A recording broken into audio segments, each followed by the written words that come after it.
Imagine waiting, like 137 years, for the federal government to finally recognize that your community actually exists. Right. I mean, that is just an unfathomable amount of time to be fighting. Yeah, it really is. You fight through 5 generations of legal battles, political maneuvering, dead ends, and then you finally win. It is this historic, monumental civil rights victory. Absolutely. It's the kind of thing that makes the history books. But then, less than a week later, a faceless Wyoming LLC flips a piece of your local land for a $3.6 million profit.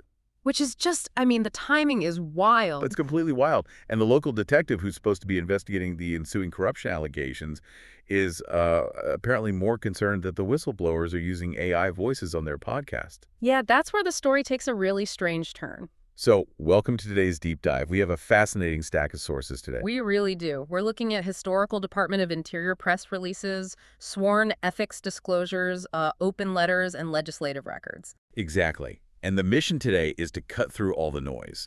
We want to understand what really happens after a massive legal victory is won. Right, because when a long-fought civil rights struggle collides with sudden massive economic potential, the machinery of power shifts instantly. And for you listening right now, you might think federal Indian law is dry, but when you mix in multi-million-dollar land flips and local detectives investigating metadata, I mean, it becomes a high-stakes thriller. It really does. It's stranger than fiction. So let's start right in the absolute absurdity of the current moment.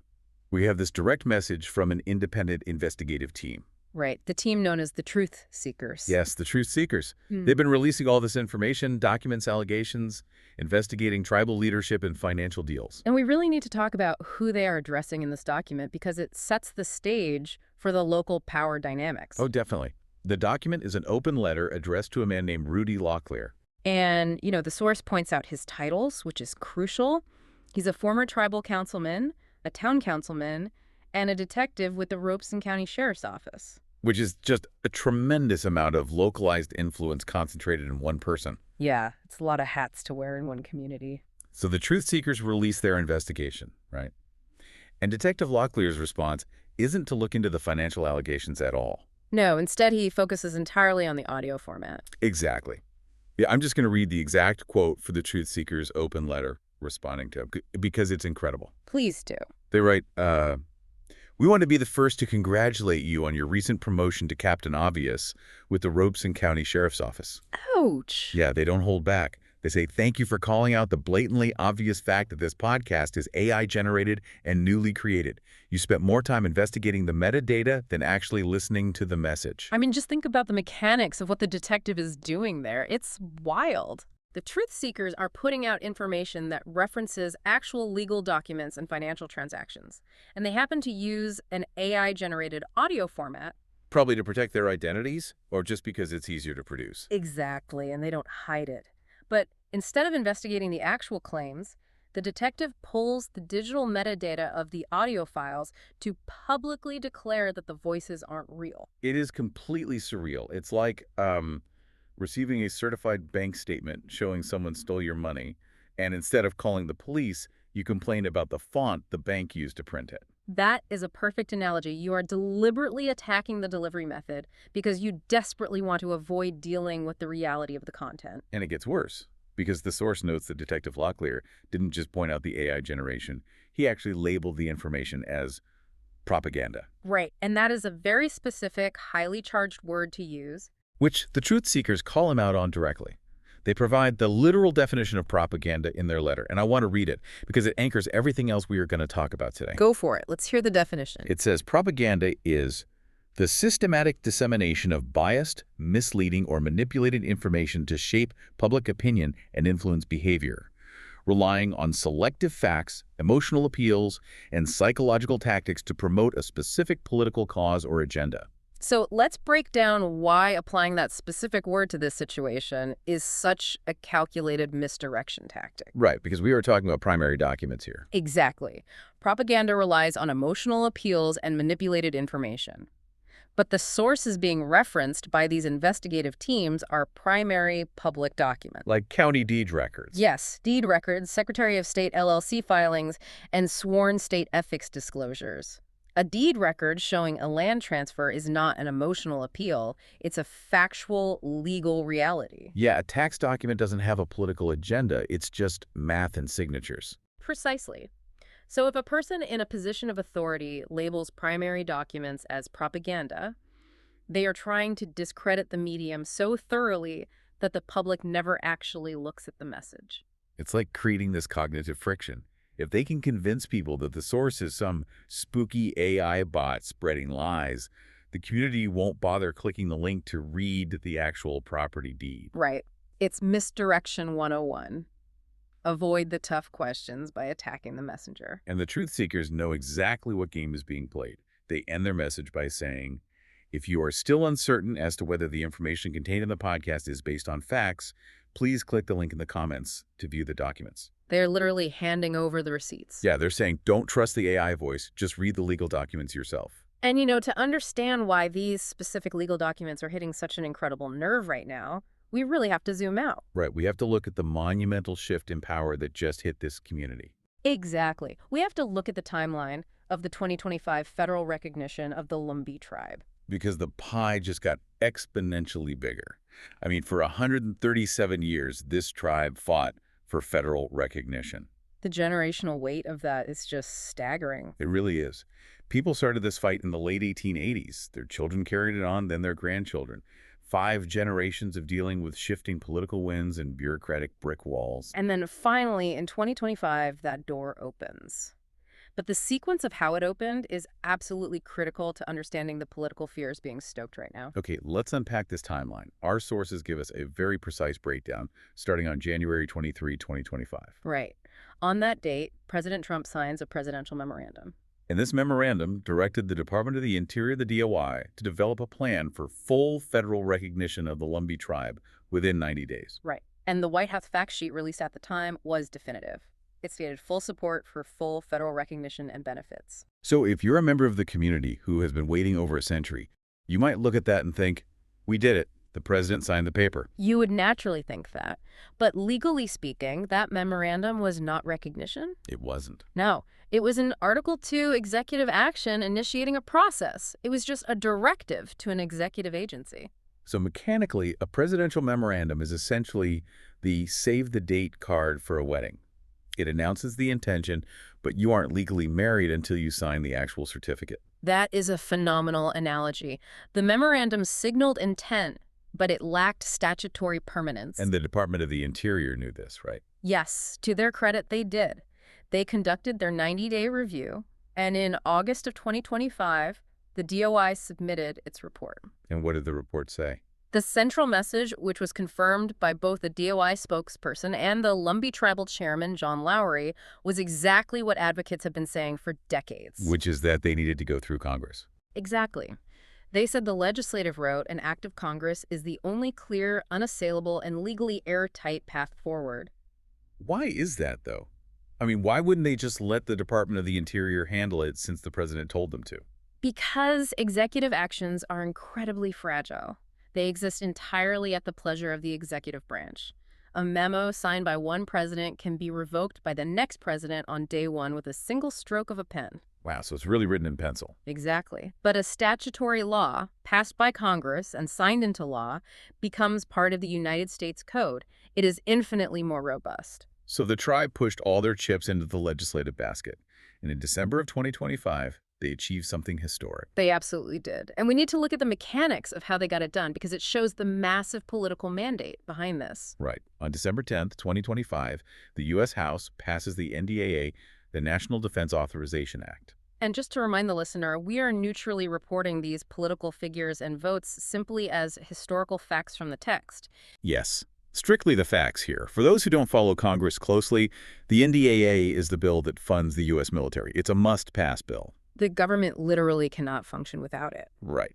And tucked inside that massive defense bill was the Lumbee Fairness Act, H.R. 474, which is a genius legislative maneuver. Attaching a civil rights bill to defense funding almost guarantees passage. And it didn't just pass. It passed with overwhelming numbers. The House vote was 312 to 112.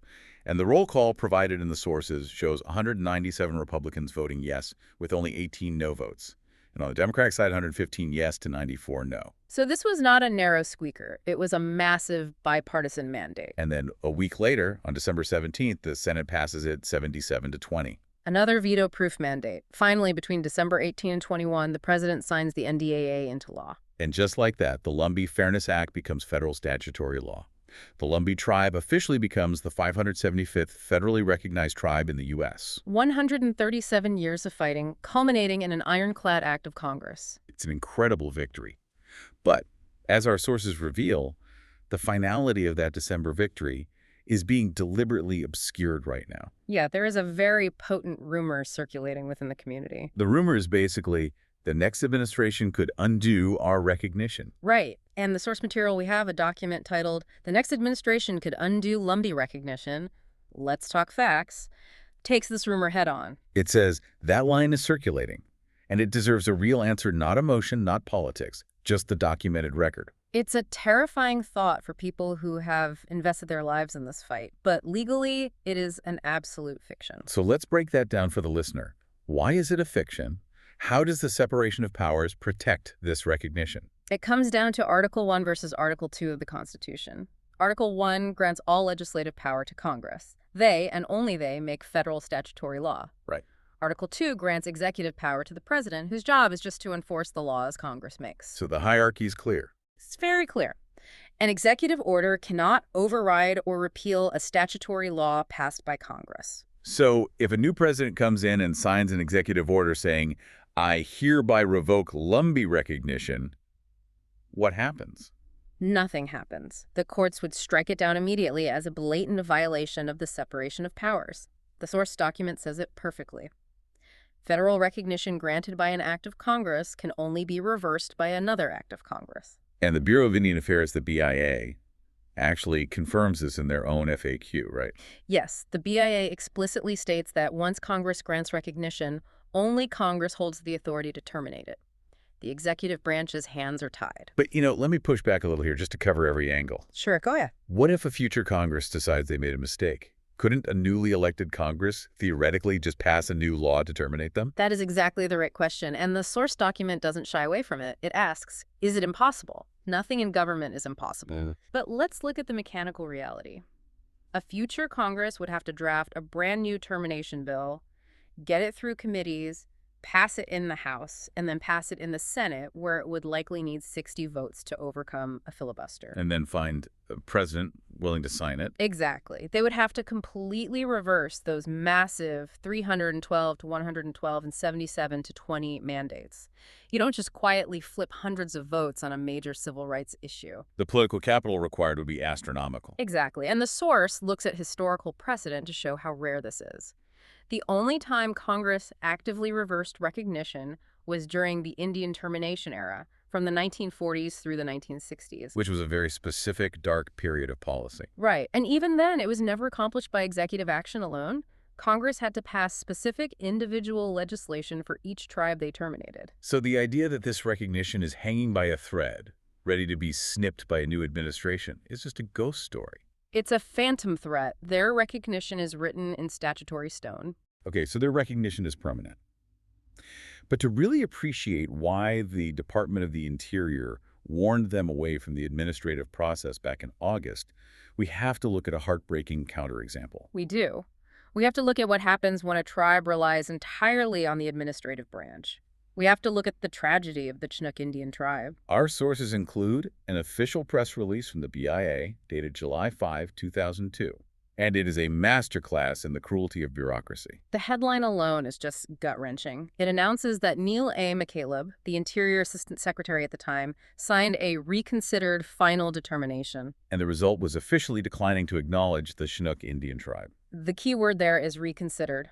Because just 18 months prior, in January 2001, the previous administration had issued a final determination acknowledging the Chinook. They had won. They were recognized. And then, 18 months later, it was entirely revoked. How does that even happen mechanically? It happens because the administrative recognition process is a grueling labyrinth known as the federal acknowledgement process. Right. When a tribe seeks recognition through the BIA, they have to conclusively prove they meet 7 mandatory criteria, which requires mountains of evidence. But because it's administrative, decisions can be appealed within the agency itself. Exactly. After the Chinook were recognized in 2001, another recognized tribe, the Quinault Indian Nation, filed a request for reconsideration. Why would another tribe do that? In federal Indian law, recognition comes with access to resources, land trust rights, and sometimes specific treaty rights for fishing or hunting. Tribes sharing geographic areas sometimes end up in administrative conflict over these things. So the Quinault appealed to the Interior Board of Indian Appeals, or the IBIA. Yes, and the IBIA referred issues up to the Secretary of the Interior, Gail Norton, who delegated them back down to her new Assistant Secretary, Neil McCaleb. This is the definition of administrative churn. Unelected officials passing the fate of an entire people back and forth across desks. And McCaleb concluded the original 2001 decision was flawed. He argued the previous administration improperly interpreted historical legislation from 1925, 1912, and the 1911 Allotment Act. This is exactly what we were talking about earlier. The previous administration said, yes, this proves the Chinook exist. McCaleb read the exact same acts and said, no, it doesn't. The history didn't change, the interpretation changed. And once he discarded those interpretations, he evaluated the Chinook against those 7 mandatory criteria and ruled they failed 3 crucial ones. Right. Criterion A, B, and C. Let's break those down, because reading them against the historical reality of the Chinook people is staggering. It really highlights the flaws in the system. Criterion A requires continuous historical identification by outside observers. Criterion B requires a distinct social community. And Criterion C requires historical political influence over members. Now hold those bureaucratic requirements in your mind and contrast them with the lived history outlined in the very same press release. The irony is painful. The government literally acknowledges their history while denying their existence. The press release explicitly states they descend from the lower band of Chinook, who lived at the mouth of the Columbia River. These are the Native Americans who interacted with the Lewis and Clark expedition in 1805 and 1806. Yes. Lewis and Clark wintered with them and wrote extensively about their villages. The government negotiated treaties with them in 1851, which the Senate failed to ratify. In 1855, they refused a treaty. That is undeniable evidence of a historical, political entity engaging in diplomacy with the United States. But here's the cruel trap. How do you maintain a continuous, distinct social community when you are fighting for your physical survival? You can't. The document coldly notes they were severely reduced by epidemics in the 1780s, the 1830s, and the late 1850s. They survived literal plagues. By 1900, descendants were scattered. Some were forced to assimilate just to survive. And because the specific group seeking recognition consisted predominantly of non-reservation descendants, they couldn't produce a perfect, uninterrupted paper trail. So despite all that history, an unelected official in a D.C. office in 2002 checked a box and said, nope, you don't exist for federal purposes. And their recognition was gone. This is exactly why the permanence of the Lumbee's congressional victory is so crucial. They avoided the fate of the Chinook. The fear of it being undone is legally false. Okay, so if the recognition is permanently secured and the federal threat is a phantom, what is really going on? Well, recognition isn't just an abstract title, it's an economic key. It unlocks federal funding, land trusts, and most importantly, the ability to negotiate gaming compacts for casinos. And where there is massive economic potential, there are always individuals maneuvering to control it. We have to follow the money, exactly as the Lumbee News Network investigation lays it out. Right. And again, every detail we are about to discuss is sourced to primary public documents. County deed records and state corporate filings. So let's look at the timeline of this incredible land deal. It happens in December 2025, the exact same month the Lumbee Fairness Act is passing through Congress. Right when recognition is imminent. Exactly. Right at that moment, a company called Western Agricultural Holdings purchases a parcel of land in Robeson County, North Carolina. Now, Western Agricultural Holdings is registered as a Wyoming LLC. Wait, let me stop you there. Isn't registering an LLC just standard corporate practice? Why does the investigation flag a Wyoming LLC as suspicious? You're right that LLCs are standard, but where you register them matters immensely. Wyoming has some of the strongest corporate privacy laws in the country. So you don't have to list the true owners publicly. Exactly. It creates a corporate veil. It's often used when someone wants to buy assets anonymously. Okay, so an anonymous Wyoming LLC buys a piece of local land right as recognition is happening. Correct. But it's what happens next that sounds the alarm bells. Within 72 hours, just 3 days later, they flip that exact same parcel of land to a tribal entity known as Lumbee Tribal Holdings. And they don't just sell it at cost. They sell it for a $3.6 million markup. $3.6 million in pure profit, generated in 72 hours, right when the tribe is securing the financial resources of federal recognition. The sheer velocity of that transaction is breathtaking. It really is. So who is behind the Wyoming LLC? Because of those privacy laws, it should be a dead end, right? It should be, but the journalists at the Lumbee News Network pulled the thread. They found that the LLC listed only one business address. 121 Kendley Street, Raleigh, North Carolina. And according to the investigation, 121 Kendley Street is a luxury apartment development that was built and sold by a man named Aaron Keith Thomas. And Aaron Thomas is the CEO of a major construction company called Metcon. Yes. So let's trace this mechanical chain. A Wyoming LLC makes a $3.6 million profit off the tribe. That LLC operates out of a building developed by Aaron Thomas, and Aaron Thomas runs a massive construction firm. Why does that matter in the context of federal recognition? Because casinos are colossal infrastructure projects. They require massive construction contracts. And according to the source, Aaron Thomas's company is positioned to pursue those upcoming gaming facility contracts. Okay, so we have a developer whose address is linked to this highly lucrative land flip and who wants to build the tribe's future casinos. But how does this connect to the tribal government itself? This is the most crucial piece of the puzzle, and it's found in a 2025 Statement of Economic Interest, or SEI. Let's explain what an SEI is for our listeners. It's a sworn ethics disclosure required for public officials. You list your sources of income to prevent conflicts of interest. Right, and this specific SEI belongs to Tribal Chairman John Lee Lowery. He is the elected leader of the executive branch. And what does Chairman Lowery declare on his sworn ethics disclosure regarding his income? The investigative report states clearly that, by his own sworn admission, Chairman Lowery received wages from Aaron Thomas's company. Wow. Let's put all these puzzle pieces together because the picture is stunning. The tribal chairman receives wages from a company owned by Aaron Thomas. Right. Aaron Thomas develops the building that serves as the sole address for a Wyoming LLC. Yes. That LLC buys local land and flips it to the tribe for a $3.6 million profit in 72 hours. And now, Aaron Thomas's construction company is positioned to secure the massive casino contracts that the chairman's government is facilitating. Based on the documented record, that is exactly the mechanical reality. This isn't a political accusation. It's simply reading the public documents. It's like finding out the referee of a game is on the payroll of the team that just bought the stadium. The conflict of interest is glaring. It really is. And this entire web brings us to the immediate high-stakes event looming over the tribe, the date mentioned in the sources, June 23. The June 23 constitutional amendment vote. Yes, and as the source emphasizes, this vote is the mechanism that determines who actually controls the wealth generated by recognition. Let's explain why this vote is happening. Congress passed the Lumbee Fairness Act, which legally unlocked the door to gaming. But that doesn't automatically build a casino. No. Federal law requires tribes to have specific governmental structures in place to manage and regulate gaming operations. So they have to restructure their constitution to walk through that door. Exactly.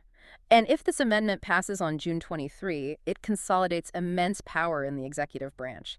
Specifically, Chairman Lowery will hold the unilateral power to nominate every single gaming regulator and board member. Let's explain why being a gaming regulator is such a big deal. A gaming regulator holds the keys to the kingdom. They grant the licenses, approve the vendors, oversee the audits.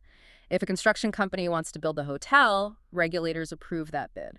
So if the amendment passes, Chairman Lowery handpicks the gatekeepers who oversee the money and approve the contracts. Yes. The entire regulatory apparatus would run through nominations made by the chairman, a chairman who, as his own SEI shows, has financial ties to the developer who wants those contracts. When you lay it out like that, the entire strategy behind the propaganda claims and the fear-mongering suddenly makes crystal clear sense. Well, if you are trying to push through an amendment on June 23 that gives you control over a massive new revenue stream, the absolute last thing you want is the public looking closely at a 72-hour land flip. Or reading your sworn ethics disclosures. Exactly. So you spread the rumor, the next administration could undo our recognition. Yeah.